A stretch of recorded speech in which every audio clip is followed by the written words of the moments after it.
문재인 대통령과 김부겸 국무총리가 연이어 재계와 접촉하면서 이재용 삼성전자 부회장 사면 논의에 정치권의 이목이 쏠리고 있습니다. 문 대통령의 메시지를 보면 연초와는 분명히 달라진 기류가 감지되지만 여전히 기준으로 삼은 원칙은 국민의 충분한 공감을 얻어야 한다는 것입니다. 나연수 기자가 보도합니다. 지난 1월 신년 기자회견 당시만 해도 이재용 삼성전자 부회장 사면에 대한 문재인 대통령의 생각은 확고했습니다. 지금은 사면을 말할 때가 아니다라는 생각입니다. 미묘한 기류 변화는 지난달 취임 4주년 기자회견에서 처음 감지됩니다.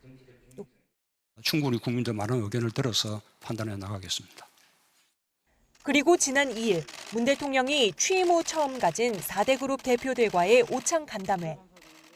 문 대통령은 이재용 사면과 관련한 건의를 경청한 후 고충을 이해한다고 답했습니다.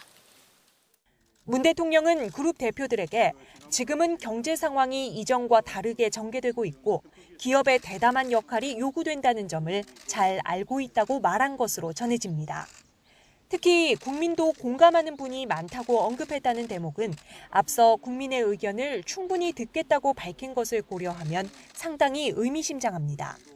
바로 다음 날 경제단체 대표들은 김부겸 국무총리와 만나서도 세계 반도체 시장 경쟁을 들어 다시 한번 이 부회장 사면을 직접 건의했습니다.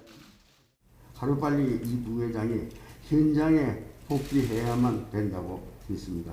정부의 배려를 다시 한번 청원드립니다. 이 같은 흐름을 볼 때 오는 8.15 광복절 특별사면 명단에 이 부회장이 포함되지 않겠느냐는 관측이 나옵니다. 한편으로는 적폐청산을 내건 정부의 정치적 부담이 크고 여당 안에도 여전히 반대 의견이 있는 만큼 아직 신중론을 유지하고 있다고 보는 시각도 있습니다. 때문에 일각에선 정치적 부담을 더는 방편으로 가석방 절충안을 내놓기도 합니다. 문 대통령은 앞서 사면이 대통령의 권한이긴 하지만 결코 마음대로 결정할 사안은 아니라고 밝히기도 했습니다. 특별 사면까지는 법무부 사면심사위원회의 심사와 법무부 장관의 상신, 대통령의 재가로 이어지는 법률상 절차도 있는 만큼 국민 여론을 듣겠다는 원칙은 마지막까지 유지할 것으로 보입니다. YTN 나연수입니다.